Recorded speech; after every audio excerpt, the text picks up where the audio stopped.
बिस्मिल्लाहिर्रहमानिर्रहीम। अस्सलाम वालेकुम नाज़रीन, आप यूट्यूब चैनल देख रहे हैं। मैं इमरान खान हूँ। चंद घंटे पहले कुछ खबरें आई थी और मैंने एक वीडियो रिकॉर्ड भी करवा दी थी, उसको अब तब्दील कर रहे हैं हम। थोड़ा सा हो सकता है आपको थोड़ी देर से ये अपडेट्स मिले। वजह ये हुई तब्दीली की कि पहले खबरें ये आई कि आज़ाद कश्मीर में सूरत हाल बेहतर हो गई है। आज़ाद कश्मीर के लोगों के सामने वहाँ की हुकूमत ने और वफाकी हुकूमत ने पाकिस्तान की सरेंडर कर दिया है, उनके मुतालबात को तस्लीम कर दिया गया है और जो दो बड़े मेन मुतालबात उनके हैं वो मान लिए गए हैं। यानी उनको आटा मिलेगा 1000 रुपये का 20 किलो, सब्सिडी उनको दी गई है।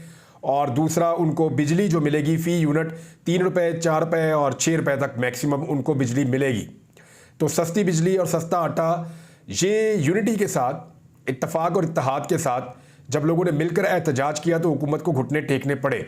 हुकूमत ने यह मुआहदा किया जो कौमी एक्शन कमेटी है उसके अरकान के साथ, और दूसरी तरफ जो काफ़िले थे वो जहाँ पे थे वो वहाँ रुके हुए थे और ग्रेजुअली आगे बढ़ रहे थे। काफ़िले मुख्तलिफ इलाकों से जो आज़ाद कश्मीर के निकले हुए हैं वो मुजफ्फराबाद की तरफ जा रहे हैं। मुजफ्फराबाद के अंदर भी जो है वो लोग एहतजाज कर रहे हैं और काफ़िलों के आने का इंतज़ार कर रहे हैं, क्योंकि असम्बली जो है वो मुजफ्फराबाद में है और इन काफ़िलों को वहाँ पहुँच कर धरना देना है और एहतजाज करना है। अब ऐसी सूरत हाल में हुकूमत ने काफ़िलों के पहुँचने से पहले घुटने टेक दिए, क्योंकि लोगों ने अपना हक छीन लिया। हमने देखा कि इससे पहले जो है वो गिलगित बल्तिस्तान के लोगों ने अपना हक छीना, फिर हमने देखा खैबर पख्तूनख्वा के लोगों ने वोट की ताकत से अपना हक छीना और अपने मैंडेट पे डाका नहीं पड़ने दिया। हालांकि पड़ा कुछ जगहों पे, लेकिन उन्होंने ज़्यादातर अपनी बचत की है। पंजाब वाले नहीं कर पाए, सिंध वाले नहीं कर पाए, लेकिन खैबर पख्तूनख्वा ने अपना मैंडेट चोरी होने से बचाया। गिलगित बल्तिस्तान ने अपने हकूक मांगे और मांगते चले गए, यूनिटी के साथ बैठे रहे और अपना हक लेकर उठे। अब आज़ाद कश्मीर वालों को हम देख रहे हैं वो लगातार पुरअमन एहतजाज कर रहे हैं और तसादुम भी हो रहा है बार बार, और ये पुरतशद्दुद वाक़यात शुरू हो जाते हैं जगह जगह। जब पुलिस उन्हें रोकती है वो नहीं रुकते, वहाँ पे तसादुम होता है, पथराव होता है, गोली चलती है, लाठी चलती है, आंसू गैस और वाटर कैनन, ये सब कुछ इस्तेमाल किया जाता है। अब इसमें जो ताज़ा तरीन इत्तलात आ रही है वो विजुअल्स में आपके साथ शेयर भी नहीं कर सकता। ऐसी शदीद फायरिंग हुई है आज़ाद कश्मीर के मुख्तलिफ एरियाज़ में और कुछ मनाजिर में नौजवानों को गोलियां लगी हुई हैं और अब तक की इत्तला के मुताबिक कुछ लोग जो हैं वो शहीद भी हुए हैं, जाबाक हो गए हैं। इससे पहले जो इत्तला आ रही थी कुछ पुलिस वाले और कुछ सिविलियंस, दोनों तरफ के लोग जाबाक हुए थे। लेकिन अब जो इत्तला आ रही है कि जो फोर्स पहुंची है वहाँ पे मुजफ्फराबाद में, उसके बाद और जो रस्ते में मुख्तलिफ एरियाज़ में लड़ाई हो रही है, वहाँ पे लड़ाई के नतीजे में जो मनाजिर अब तक हमारे पास पहुँचे हैं, क्योंकि वहाँ पे इंटरनेट और मोबाइल फ़ोन सर्विसेज मुकम्मल तौर पे बंद कर दी गई है और किसी से रब्ता नहीं हो पा रहा। जो क़यादत कल तक सहाफ़ियों के साथ रब्ते में थी अवामी एक्शन कमेटी की, वो अब सहाफ़ियों के साथ रब्ते में भी नहीं है। लिहाजा बातचीत के रस्ते भी अब बंद हैं, पता भी नहीं चल रहा कि क्या हो रहा है। इत्तलात ना आने की वजह से अफवाहें भी फैल रही हैं, एक बेचैनी में भी इजाफा होता चला जा रहा है और कुछ ऐसे मनाजिर भी इस वक्त सोशल मीडिया पर मौजूद हैं जिसमें लोगों को गोलियाँ लग रही हैं और लगातार शेलिंग हो रही है और ज़ख्मी नौजवानों को उठाकर ले जाया जा रहा है अस्पतालों की जानिब। और ये भी बताया कुछ एनी शाहिदीन ने इन वीडियोस में कि कुछ शहादतें भी हुई हैं। 3 लोगों के बारे में अब तक कंफर्म किया मुझे एक सहाफ़ी ने कि वहाँ 3 लोग जाँ बहक हो गए हैं। ये मुजफ्फराबाद से इत्तला आई। अब पता नहीं ये कितनी तस्दीक की जा सकती है इन बातों की, लेकिन हुकूमत को होश के नाखून लेने होंगे। ये एहतजाज ख़त्म क्यों नहीं हुआ जब मुतालबात तस्लीम कर लिए गए, तो ये है बड़ा सवाल। लोगों ने घुटने टेकने पर तो मजबूर कर दिया हुकूमत को, लेकिन हुकूमत ने फिर भी अवामी एक्शन कमेटी के मुताबिक चालाकी की और दोनों नोटिफिकेशंस को बहुत टेक्निकल बुनियादों पर बनाया। जो अल्फाज वो चाहते थे कि उनका एडिशन किया जाए इन दोनों नोटिफिकेशंस के अंदर, ताकि आइंदा के लिए कश्मीरियों के साथ ज्यादती ना हो सके, हुकूमत उन अल्फाज को शामिल नहीं कर रही थी। क्योंकि IMF के मुआहदे के मुताबिक हुकूमत पाकिस्तान वही अल्फाज शामिल कर सकती है जो अल्फाज वो करना चाहती है, लेकिन जो चीज़ मांग रहे हैं आज़ाद कश्मीर के शहरी और अवामी एक्शन कमेटी, वो हुकूमत लिख के देने के लिए तैयार नहीं है। वहाँ पे आके मामला फंस गया। बज़ाहिर तो मीडिया ने रिपोर्ट किया, मैंने खुद ये रिपोर्ट किया था, उस हिस्से को मैं माइनस कर रहा हूँ इसमें से, और ये आप सुन रहे हैं मेरी बात कि बज़ाहिर तो ये लग रहा था कि चीज़ें तय हो गई हैं, मामला ठीक हो गए हैं, अवाम की फतह हो गई है। लेकिन फिर हमने ये देखा कि ऐसा नहीं है, बल्कि अवामी एक्शन कमेटी ने फौरी तौर पे कहा कि नोटिफिकेशन उस तरह जारी करें जिस तरह हमें मुकम्मल इंसाफ मिले। दूध देना है तो उसमें मेंगने ना डालें, तो अब इसके ऊपर जो है वो दोबारा एक डेडलॉक हो गया, मुज़ाकरात नाकाम हो गए और फिर लड़ाई शुरू हो गई और वो लड़ाई बढ़ती चली जा रही है। आज की रात जो है वो बहुत इंपॉर्टेंट है और बड़ी खदशात बड़ी रात है। जब इंटरनेट बंद हो, मालूमात तक रसाई ना हो, चीज़ों का पता ना चल रहा हो, तो ऐसी सूरत हाल में वहाँ क्या हो रहा है हम नहीं जानते। लेकिन हम दुआ कर सकते हैं, उम्मीद कर सकते हैं कि जो है वो दोनों तरफ सेन अप्रोच होनी चाहिए, टेबल के ऊपर बातचीत होनी चाहिए और मामलात को इंसाफ के और कानून के दायरे के अंदर रहते हुए इंसानी हुकूक की बुनियादों पे हल करना चाहिए और कश्मीरी अवाम को उनका हक मिलना चाहिए। मजीद खून बहने की गुंजाइश नहीं है। दुनिया में बहुत बदनामी हो रही है पाकिस्तान की। एफसी और रेंजर की तैनाती जो है वो हो नहीं सकती लॉस के तहत, लेकिन इसके बावजूद लोकल्स बता रहे हैं कि वो वहाँ पे मौजूद हैं और तसादुम में भी शरीक हैं। तो और लगातार ये इतलात आ रही हैं, पूरा सोशल मीडिया इससे भरा पड़ा है। उम्मीद करते हैं कि हुकूमत इस मामले से निमट लेगी। हुकूमत इस मामले से निमट ले तो उतना ही बेहतर है, क्योंकि आज़ाद कश्मीर के वज़ीर आज़म ने नॉर्मली इन लोगों की बड़ी तज़हीक की है। वो इन्हें मम्मी डैडी समझते रहे हैं, तज़हीक आमेज़ बयानात इन लोगों के बारे में देते रहे हैं जो लोग ये मुतालबात कर रहे थे और बयानात दे रहे थे। अब जब वो सड़कों पर निकले हैं तो उनके साथ दुश्मन जैसा सलूक किया जा रहा है। ये मामला दोनों तरफ से आग को ठंडा किया जाना चाहिए और मसले का हल बैठकर निकालना चाहिए। इमरान खान साहब के कुछ बयानात हैं जी, बड़े सीधे सीधे स्टेटमेंट हैं।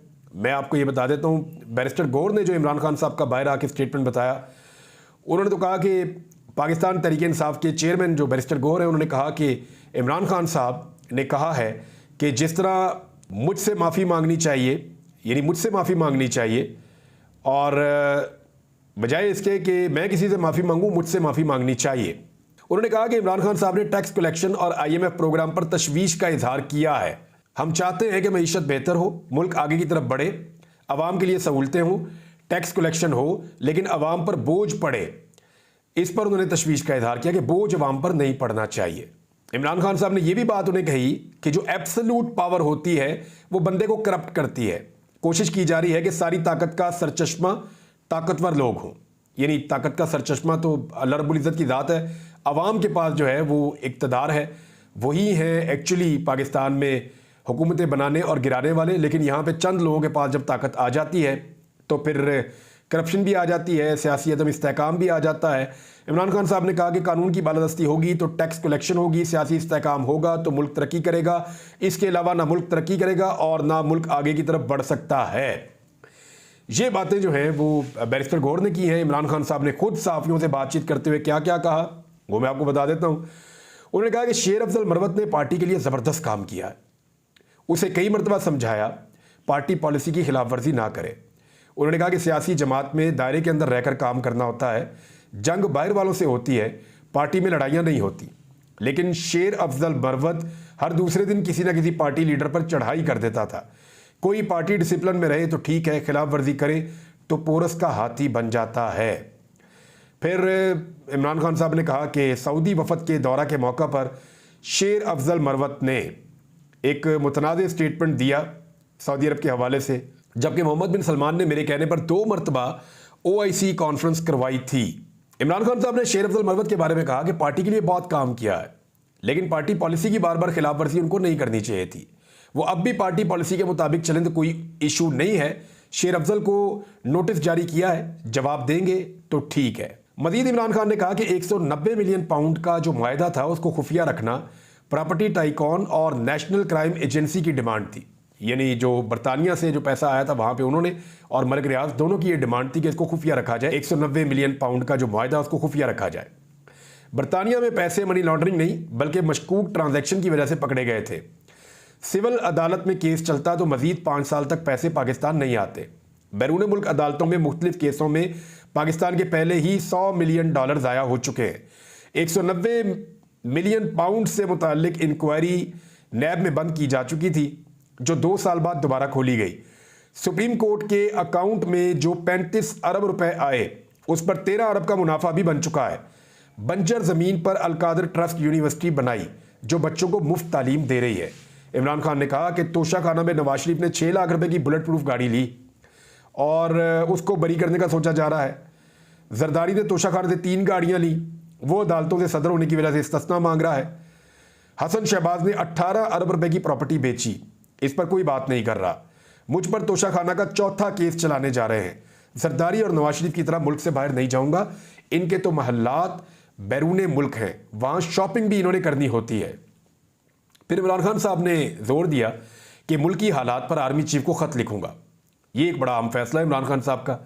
इन्हीं आर्मी चीफ के बारे में इमरान खान साहब का ये कहना है कि तमाम चीज़ों के पीछे वो जनरल बाजवा को भी क्लेम करते हैं और जनरल राहील शरीफ के बारे में भी कहते हैं कि इमरान खान साहब रिजीम चेंज के पीछे से लेकर इन इंतखाबात में धांधली तक और उसके बाद ये हुकूमत की तश्कील तक और फिर अपनी और अपनी अहलिया की जान के खतरे तक, इन चीज़ों को मंसूब करते हैं इस वक्त के आर्मी चीफ के साथ।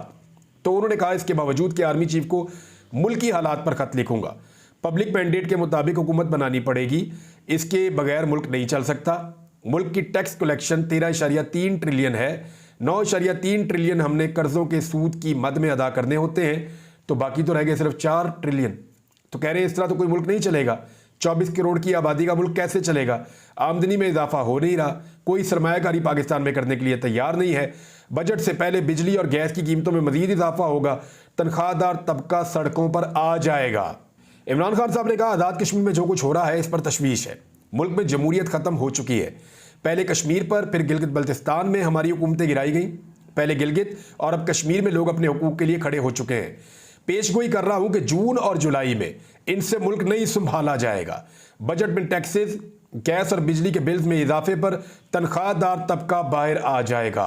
ये इमरान खान साहब कह रहे हैं और चीज़ें लगभग दिखाई भी ऐसी दे रही है कि हालात इतने अच्छे नहीं हैं।